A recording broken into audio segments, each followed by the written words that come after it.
أعوذ بالله من الشيطان الرجيم. بسم الله الرحمن الرحيم. ولقد آتينا موسى الكتاب وجعلنا معه أخاه هارون وزيرا فقلنا اذهبا إلى القوم الذين كذبوا بآياتنا فدمرناهم تدميرا.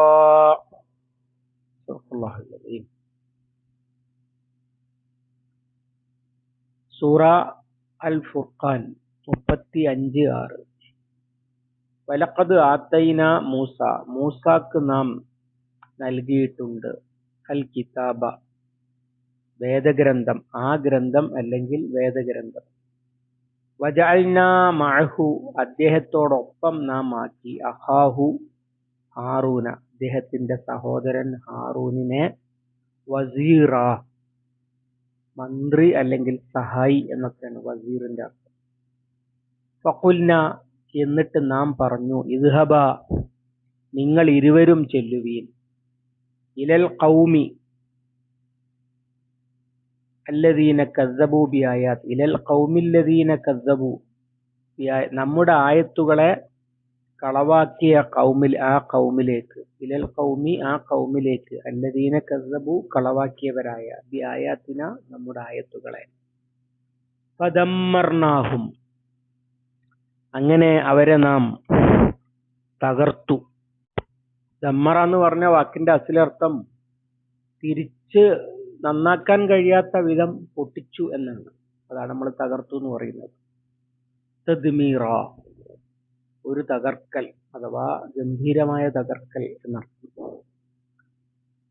നേരത്തെ നിഷേധികളെ കുറിച്ച് പറഞ്ഞല്ലോ. എന്നിട്ട് ആ നിഷേധികൾക്ക് താക്കീതാകുന്ന ചരിത്രത്തിൽ തന്നെ അറിയപ്പെടുന്ന സംഭവം ആദ്യം ചൂണ്ടിക്കാണിക്കുകയാണ്. മുഹമ്മദ് സല്ലല്ലാഹു അലൈഹി വസല്ലമക്ക് നുബുവത്തും കിതാബും നൽകിയതുപോലെ മുമ്പ് നൽകിയിട്ടുണ്ട് മൂസ അലൈഹിസ്സലാമിന് കിതാബ്. ആദ്യം അത് പറയുന്നതിന് ഒരു സാങ്കത്യമുണ്ട്. അത് വേദം എന്ന നിലയിൽ മക്കാ മുശ്രിക്കുകൾക്ക് കേട്ട് പരിചയമുള്ള ഒന്നാണ് തൗറാത്തും അതുപോലെ യഹൂദന്മാരും മൂസാ നബിയും ഒക്കെ. റസൂലുള്ളാഹി വല്ലതും പറഞ്ഞാൽ തന്നെ അതിന്റെ വിശദീകരണം ചോദിച്ച് അവരുടെ ജൂതന്മാരുടെ അടുത്താണ് ചെല്ലാറുള്ളത്. അത് വേദമാണ് എന്ന് അറിയുകയും ചെയ്യാം. അതുകൊണ്ട് അവർക്ക് പരിചയമുള്ളത് ആദ്യം പറയുകയാണ്. വലഖദ് ആതൈന മൂസൽ കിതാബ്, അഥവാ ആദ്യമായിട്ടല്ല ഒരു മനുഷ്യൻ ഞാൻ നബിയാണ് എന്ന് പറഞ്ഞുകൊണ്ട് വരുന്നത്. ഇതിന്റെ മുമ്പും അങ്ങനെ ഉണ്ടായിട്ടുണ്ട്. അതിൽ ഒന്നാണ് നിങ്ങൾക്ക് പരിചയമുള്ള മൂസ അലൈഹിസ്സലാം.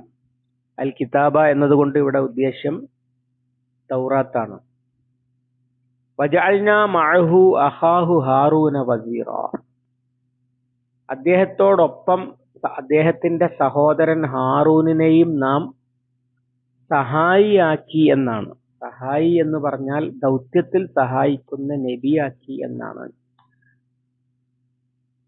അത് മൂസ അലൈഹിസ്സലാം ചോദിച്ചു വാങ്ങുന്നതൊക്കെ സൂറത്തു ത്വാഹയില് സൂറത്തുൽ ഖസസില് ഒക്കെ അല്ലാഹു തആല വിവരിക്കുന്നുണ്ടല്ലോ.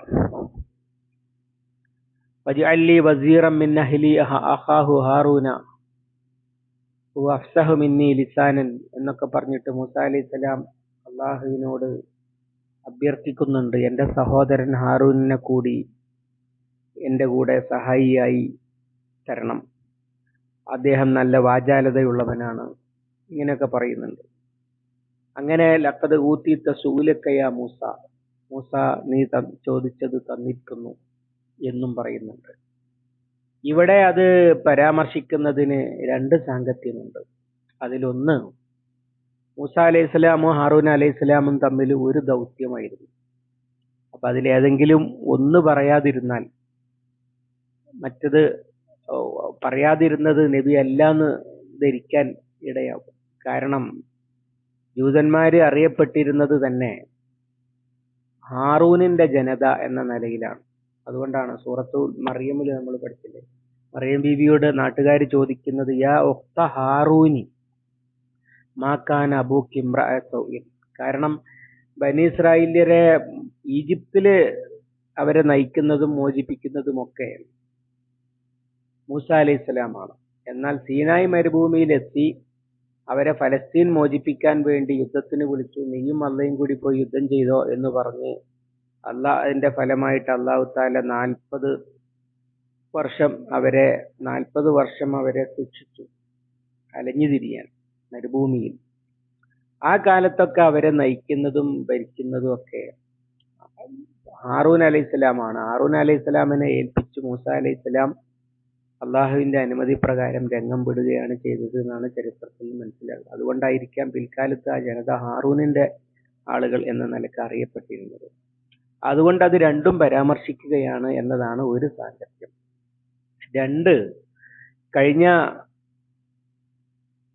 ഇതിന്റെ മുമ്പുള്ള ആയത്തില് അഥവാ 21-ാമത്തെ ആയത്തില് അവർ ചോദിക്കുന്നുണ്ട്, فقال الذين لا يرجون لقاءنا لولا أنزل علينا الملائكة أو نرى ربنا. ഞങ്ങൾക്ക് എന്താണ് മലക്ക് ഞങ്ങളുടെ മേലെ എന്താണ് ഇറങ്ങാത്തത്, അല്ലെങ്കിൽ റബ്ബിനെ കാണാത്തത് എന്ന് പറയാൻ ഞങ്ങൾക്ക് കിതാബ് ഇറക്കിയാൽ എന്താണ്? അങ്ങനെ ആളുകൾക്ക് തോന്നുന്നവർക്ക് ഇറക്കാൻ പറ്റുന്നതല്ല.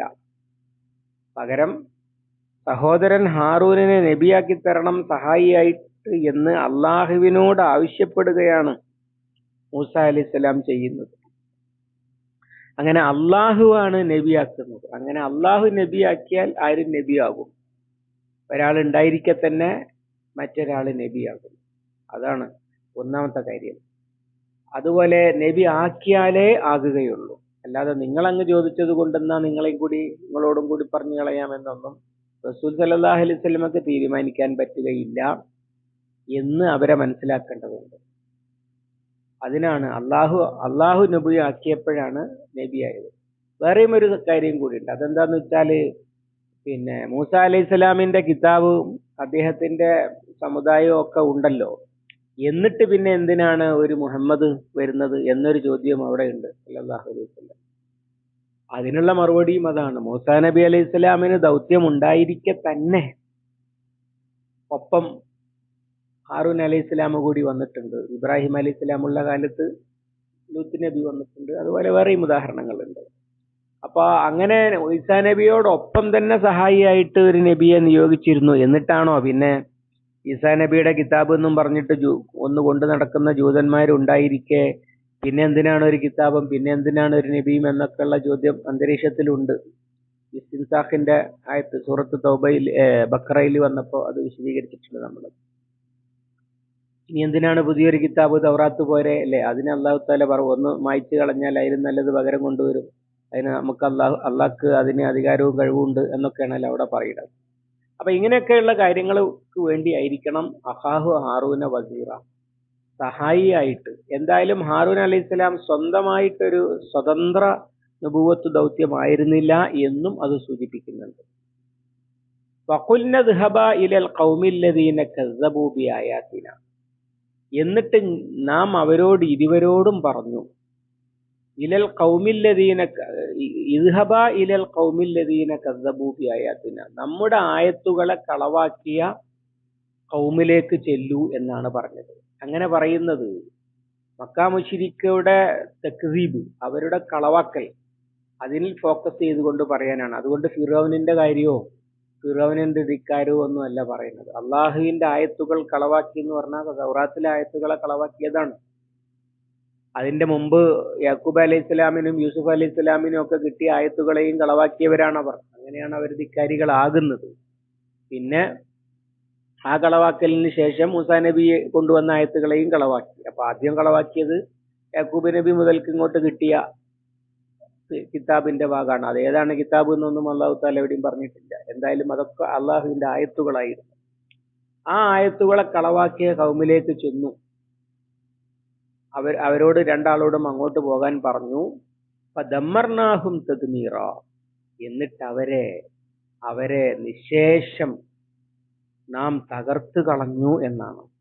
അപ്പോ ഒരുപാട് കാലമുണ്ടല്ലോ. ഇസ്രായേലിയരിൽ മൂസ അലൈഹിസ്സലാം ഫിറൗന്റെ അടുത്തേക്ക് ചെന്നിട്ട് 30 വർഷമായിട്ടുണ്ട് ചരിത്രം പറയുന്നത്. ബനി ഇസ്രായേലിയർ അവിടുന്ന് ഒഴിഞ്ഞു പോകാനും ഫിറൗന് മുങ്ങിച്ചാകാനും ഇടയായ സംഭവം നടക്കുന്നത് 30 കൊല്ലത്തിന് ശേഷമാണ്.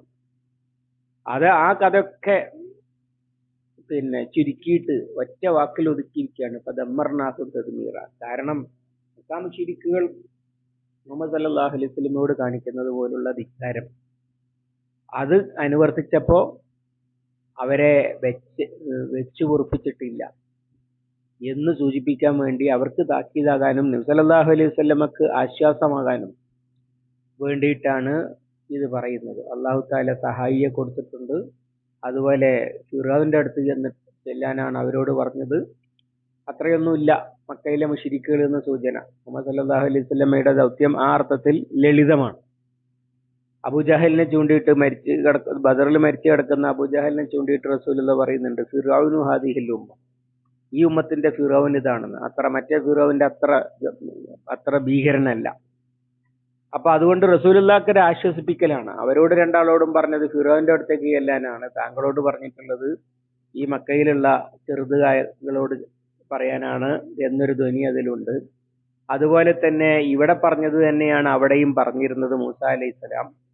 എന്നിട്ട് അത് നിഷേധിച്ചപ്പോ അവർ തകർക്കപ്പെട്ടത് ഓർത്തോളൂ എന്ന ഒരു സംഗതിയും അതിലുണ്ട്. ഇതൊക്കെ ധ്വനിപ്പിച്ചുകൊണ്ടാണ് അല്ലാഹു തആലയുടെ വരികൾ ഉള്ളത്. അത് വരിയിലും വരികൾക്കിടയിലും നമുക്ക് മനസ്സിലാക്കാൻ കഴിയുന്ന കാര്യങ്ങളാണ്. അള്ളാഹു അവന്റെ കലാം ശരിയായി മനസ്സിലാക്കുവാനും പാഠങ്ങൾ ഉൾക്കൊള്ളുവാനും ജീവിതത്തിൽ പകർത്തുവാനും സമൂഹത്തിൽ പടർത്തുവാനും നമുക്ക് തൗഫീഖ് നൽകി അനുഗ്രഹിക്കുമാറാവട്ടെ. اللهم علمنا ما ينفعنا وانفعنا بما علمتنا. ربنا زدنا علما وفهما ودقة ونظرا. اللهم اجعل القرآن ربيع قلوبنا ونور صدورنا وجلاء حزننا وذهاب همنا وغمنا. ربنا تقبل منا إنك أنت السميع العليم وتب علينا إنك أنت التواب الرحيم واغفر لنا يا غافر المذنبين. وصلى الله على محمد وعلى آله وصحبه وسلم ومن تبعهم بإحسان إلى يوم الدين والحمد لله رب العالمين.